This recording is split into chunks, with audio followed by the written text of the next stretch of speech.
Hola, ¿qué tal? Bienvenidas a esta nueva edición de Piccionario. Hoy les estaré acompañando. Mi nombre es Sandra Villagómez. Yo soy médico veterinario zootecnista por la Universidad Central del Ecuador, máster en Producción y Sanidad Animal por las Universidades Politécnica y Complutense de Madrid y doctor en Producción Animal por la Universidad Autónoma de Barcelona. Actualmente laboro como investigador en el Servicio de Nutrición y Bienestar Animal de la Universidad Autónoma de Barcelona. Bien, el día de hoy vamos a hablar acerca de las estrategias nutricionales para fomentar la salud intestinal en el ganado porcino. Bien, para iniciar, debemos recordar que el tracto gastrointestinal es un órgano muy complejo, es dinámico y que está en constante cambio, sobre todo en los lechones al destete, en donde se ha visto que hay cambios muy rápidos de tamaño, en la tasa de renovación de las proteínas, como no en la composición de la microbiota, y por lo tanto también hay alteraciones tanto en la barrera digestiva como en la función inmunológica. Y precisamente estas complejas interacciones que ocurren en el tracto gastrointestinal entre la nutrición, es decir, la dieta que proveemos a los animales, la mucosa, el epitelio intestinal y la microbiota, son aquellas que van a determinar en mayor o menor grado la salud intestinal. ¿Pero qué es la salud intestinal? A breves rasgos, la salud intestinal se puede conceptualizar como un estado de homeostasis en el tracto gastrointestinal con respecto a su estructura y a su función, para que el animal pueda ser capaz de resistir a estresores exógenos y endógenos. Debemos recordar que el tracto gastrointestinal, el intestino, pues es el principal órgano inmunológico del animal. Así, hay diversos criterios que pueden determinar el grado de salud intestinal, como puede ser la digestión y la absorción efectiva de los nutrientes, la ausencia de las enfermedades, tener un microbioma estable, como hemos mencionado, que el estado inmunológico sea efectivo, sea eficaz, y como no, que tenga un estado de bienestar, que pueda proporcionar al animal un completo estado de bienestar. Así, ya comúnmente sabemos que después del destete, pues hay cambios estructurales y funcionales muy fuertes en el intestino que van a ocasionar un estado inflamatorio. Comúnmente este estado inflamatorio va a comprometer la arquitectura del intestino, ya sea en las vellosidades, en la función barrera o incluso en la alteración de la microbiota. Como consecuencia, pues tendremos las disbiosis intestinales que nos van a marcar unas profundas diarreas.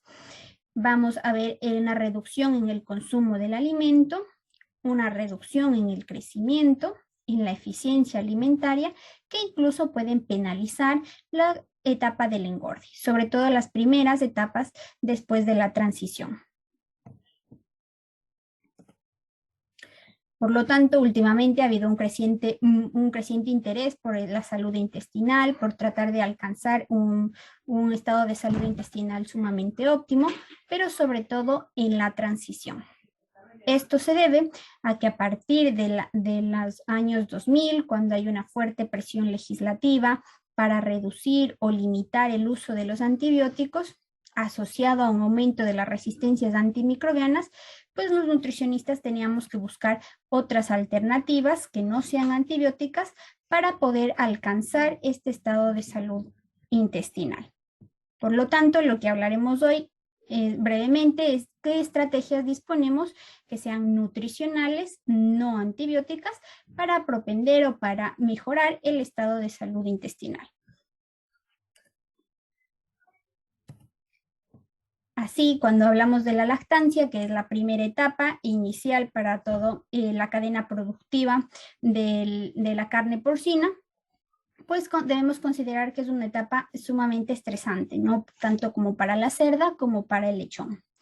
Y el principal objetivo, pues, de la lactancia es que no debemos adelantarnos a la aparición de problemas. Esto quiere decir, pues, que seamos capaces de generar un ambiente intestinal en el neonato saprófito. reduciendo o previniendo el desarrollo de los patógenos, a la vez que aumentamos la presencia de bacterias saprófitas, que además van a ser capaces o nos van a ayudar a lograr desarrollar el sistema inmunitario por completo. En este sentido, pues una estrategia bastante buena son la inclusión de los ácidos orgánicos en las dietas maternas. Se ha probado, múltiples estudios han analizado que el incluir o modular a través de la dieta materna, en este caso incluir ácidos orgánicos en las dietas de lactación, va a influir en la colonización temprana de los microbiota en el neonato.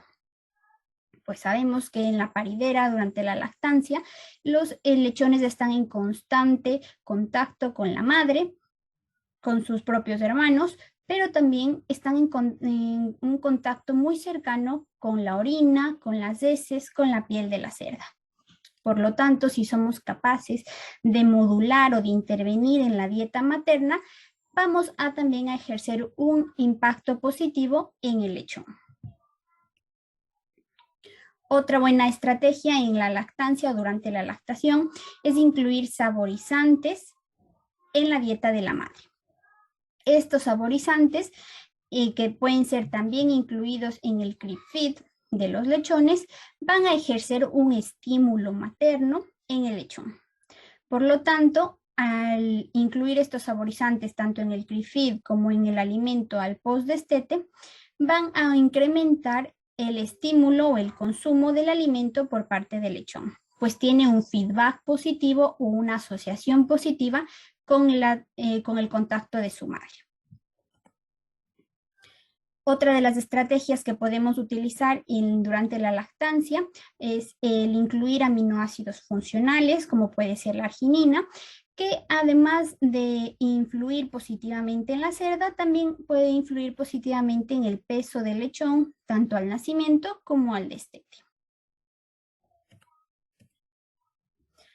Ahora, cuando pasamos a hablar de la transición, que es una etapa muy conflictiva para el lechón, debemos enfocarnos en resolver los principales problemas fisiológicos. Y precisamente uno de los principales problemas fisiológicos es el pH intestinal del neonato. Así, al postdestete, el pH del estómago en el lechón es alto, es muy alto, es de 4.5.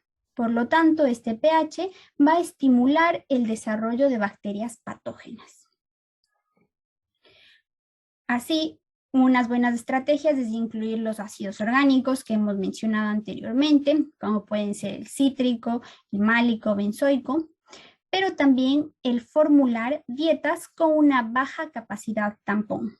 ¿Qué quiere decir esto? Pues se ha estudiado que el reducir los niveles de calcio, de inclusión de calcio, o el reducir los niveles de inclusión del óxido de zinc, que son ingredientes que tienen una capacidad tampón muy alta, puede ayudarnos a reducir el pH en el estómago y por lo tanto a facilitar la digestión de la proteína. Pero no solamente de la proteína, sino que también va a influir en la modulación positiva de la microbiota.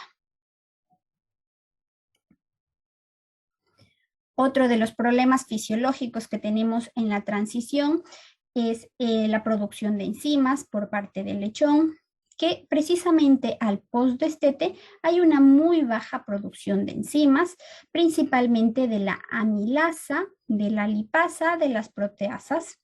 Pero por el contrario, sí que tenemos una buena producción de la lactasa, pues el lechón viene ya acostumbrado de consumir la leche materna.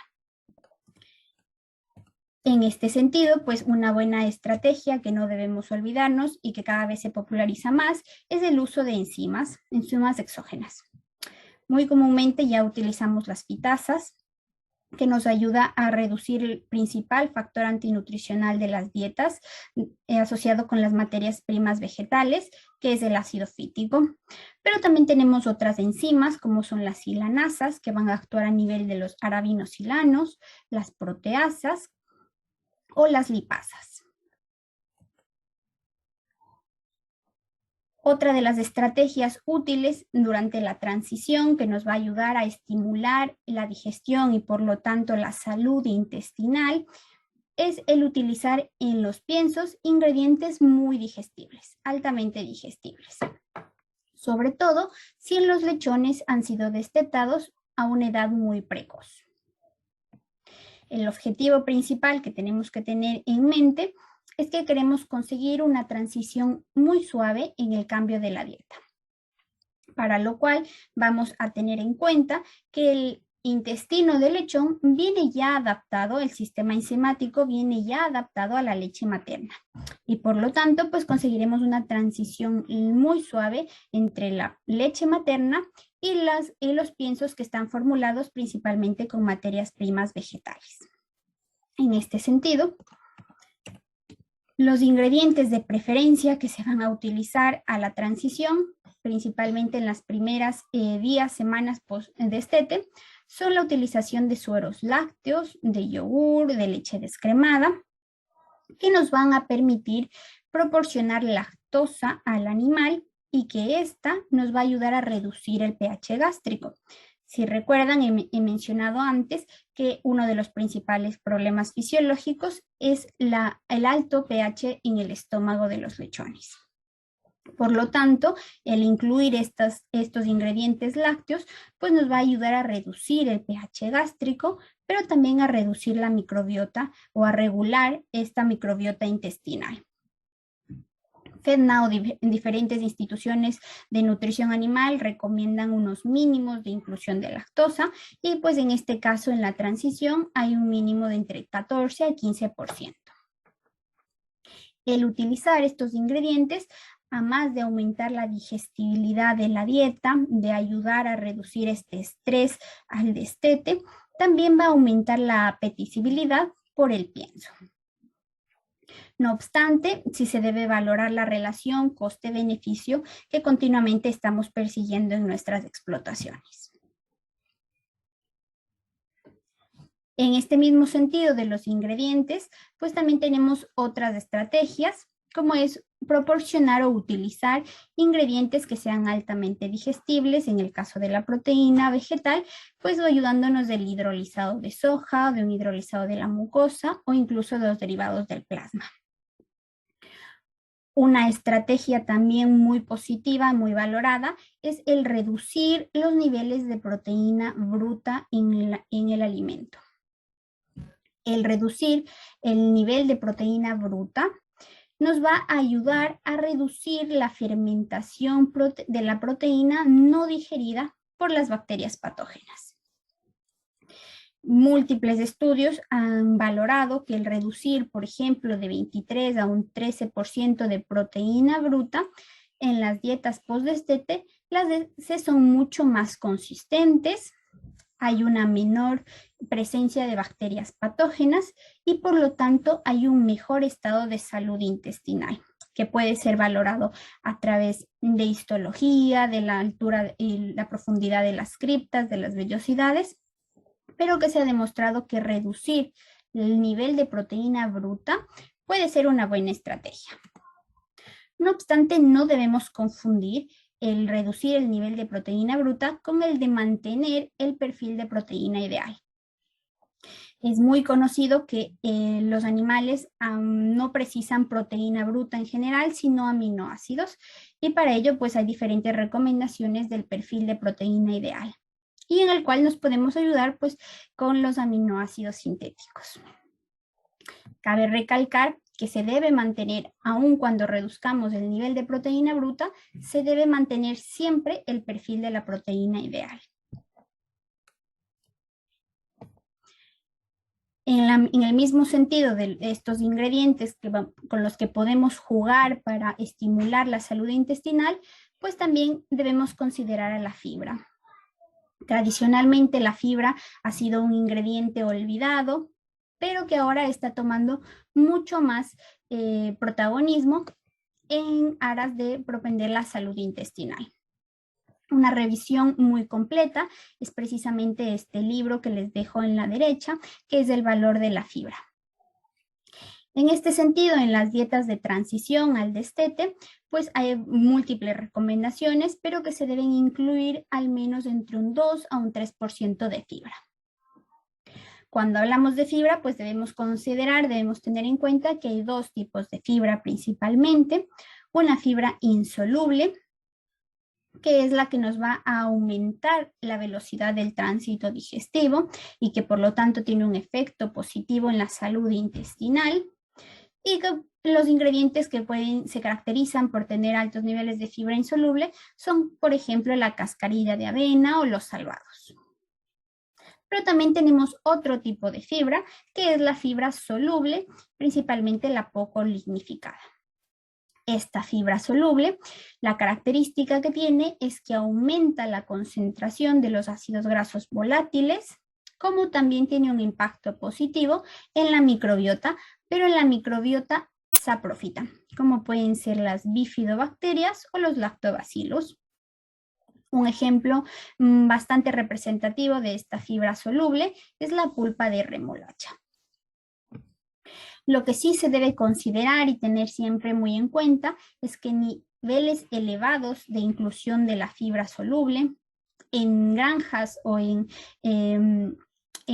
granjas con un pobre estatus sanitario, vamos a ocasionar un impacto negativo mucho mayor, pues habrá una mayor presencia de diarreas asociado con un aumento en la viscosidad de la digesta. De manera general, enfocados principalmente en la transición, porque es una de las etapas más conflictivas de la producción porcina. El engorde quizá que es una etapa mucho más laxa, pues ya no hay un desafío inmunitario y de estrés ambiental fuerte, pero también en la maternidad, que es la primera etapa de toda esta cadena productiva, podemos contar con diferentes estrategias nutricionales. Pero las que quizá se llevan el protagonismo también fuerte es la utilización de los aditivos nutricionales isotécnicos. Brevemente ya hemos conversado un poco acerca de estos aditivos, pero debemos considerar que hay aditivos como son los probióticos, los prebióticos, su unión que determinan los simbióticos. También tenemos otros aditivos que están cada vez pegando mucho más fuerte, como son los aditivos fitogénicos, los ácidos orgánicos que ya he mencionado, la utilización de enzimas y también de minerales traza, como pueden ser principalmente el cobre y el zinc. Así muy brevemente, para dar una idea muy general de los probióticos, pues cuando hablamos de probióticos estamos pensando directamente en organismos vivos que son adicionados al tracto gastrointestinal en una cantidad suficiente capaces de alterar la microbiota intestinal.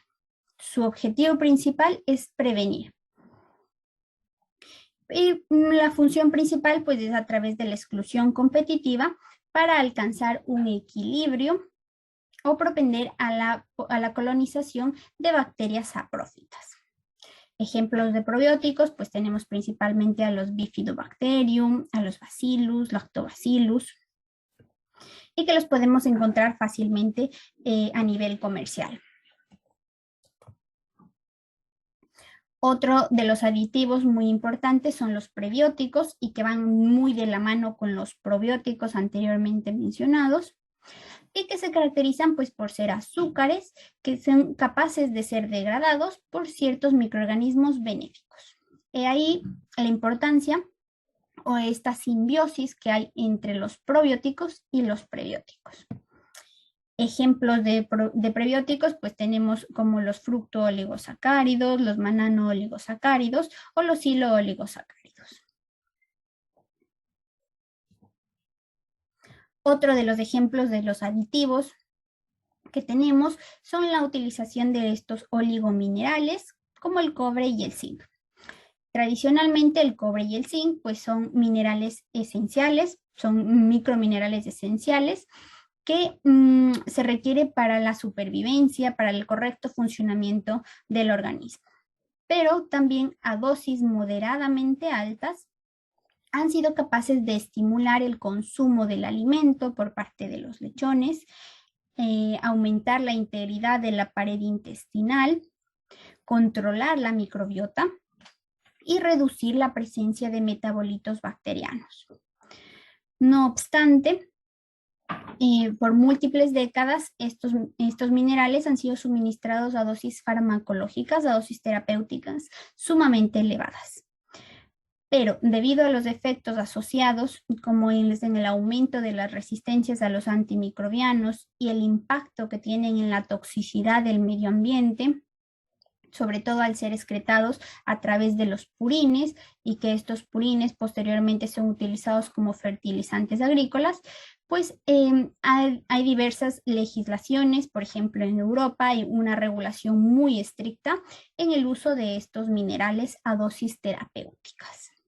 Pero hay límites, por ejemplo, en el caso del cobre, que en el post-destete hay un máximo de 150 ppm. Y ya con estas dosis se han visto efectos muy positivos, tanto en los rendimientos productivos como en la salud intestinal. Otro de los aditivos que está ganando mucha más fuerza son los fitogénicos, y que principalmente son aceites esenciales, saponinas, flavonoides, y que se caracterizan por tener un efecto bacteriostático, también un poder antimicótico, antiinflamatorio y aromatizante. De manera general, cuando hablamos de salud intestinal, pues lo que debemos pensar, si nuestro objetivo es conseguir el máximo rendimiento de los animales, es que debemos cuidar o empezar por el tracto gastrointestinal.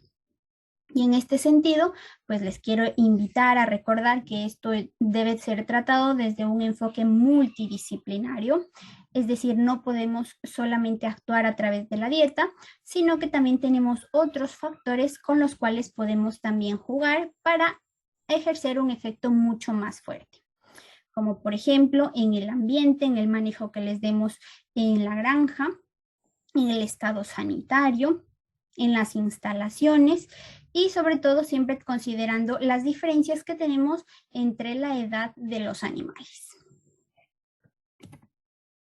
Eso ha sido todo por hoy. Muchas gracias por asistir a este video. Si tienen alguna pregunta, alguna consulta, les dejo aquí mi correo electrónico y nos veremos en otra ocasión.